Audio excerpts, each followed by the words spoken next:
Francesco Schettino sera seul en première ligne, poursuivi pour homicide multiple par imprudence, abandon de navire et dommages causés à l'environnement.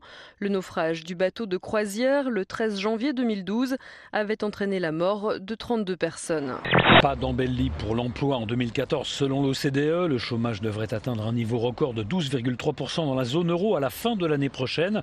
L'Organisation pour la coopération et le développement économique appelant les États à redoubler d'efforts pour endiguer le chômage des jeunes. L'OCDE voit le taux du chômage grimper à 28,2% en Grèce. 18% au Portugal. Il n'y a guère que l'Allemagne qui s'en tire.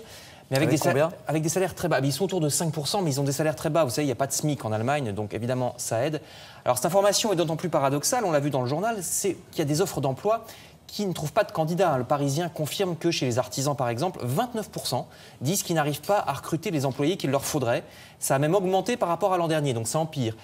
Donc, il vaut mieux être plus simple, mais plus efficace. C'est par exemple le crédit d'impôt qui a été créé cette année sur la masse salariale. C'est la première fois qu'on réduit un impôt en fonction du nombre de salariés embauchés ou augmentés. C'est-à-dire que c'est un 4% d'économie sur la masse salariale brute, c'est très important. Vous allez voir là où est le problème, c'est que les gros clients de ces petites entreprises leur font du chantage. Ils leur disent, comme vous avez eu un crédit d'impôt, vous allez me baisser vos tarifs. Et vous allez les baisser maintenant. Voilà, et maintenant, exactement. Et du coup, il y a un décalage de trésorerie qui fait que finalement la mesure n'aboutit pas. Et donc du coup, l'aide de l'État qui était destinée aux petites entreprises, elle se retrouve à la fin dans les caisses des grosses entreprises. L'ancien ministre très clair. Je ne veux plus que l'on parle de moi. Il souhaite désormais se faire oublier. Je ne veux plus apparaître. Je ne veux plus que l'on parle de moi. C'est ce qu'il a dit avant les auditions de ses membres du gouvernement. Il a parfaitement conscience des ravages qu'ont créé l'addition de la fraude fiscale et du mensonge. Ça, c'est ce que dit un de ses proches. Je pense que le gouvernement a fait une erreur de saisir les autorités helvétiques, puisque ça a accrédité l'idée qu'il était innocent, car la réponse ne peut être que négative. L'opposition lui reproche de ne pas avoir fait une demande plus large concernant d'autres banques suisses, car le compte du ministre était bien dans une autre banque. Jamais, je dis bien jamais, un compte dans une autre banque, chaque mot a son importance, n'a été mentionné.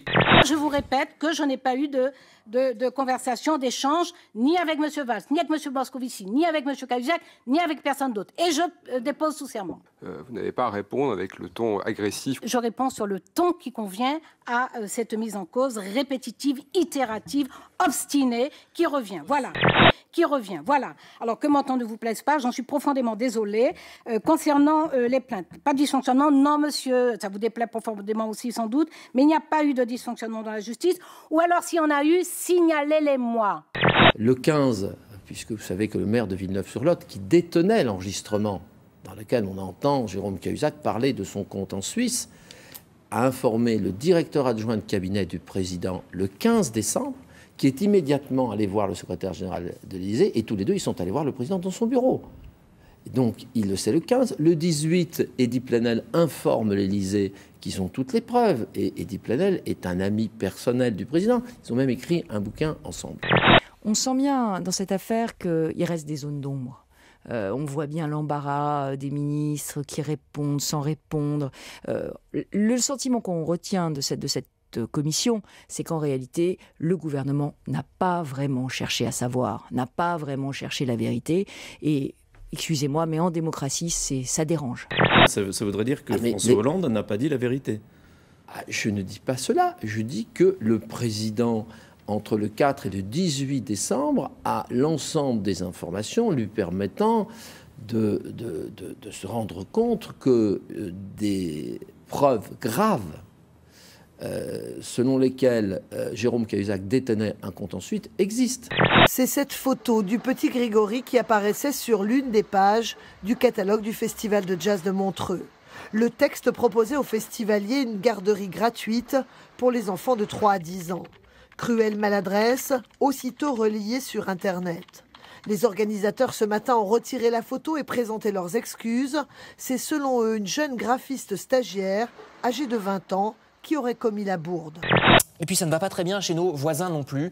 Vous lirez ça dans plusieurs journaux. C'est ce qui se passe en Italie. Vous voyez, Libération, La Croix ou l'Humanité. Une ministre noire, c'est la première ministre noire en Italie, s'est faite traiter d'orang-outan par un membre de l'opposition. C'est absolument charmant, comme vous le voyez. Alors, il s'est excusé après quand même, mais un peu contraint et forcé, il faut le dire.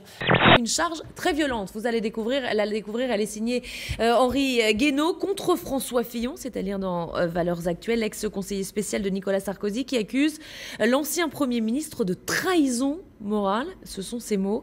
La semaine dernière, l'ancien Premier ministre avait affirmé, on le rappelle, que l'UMP ne pouvait pas vivre congelé, je cite, dans l'attente d'un homme providentiel.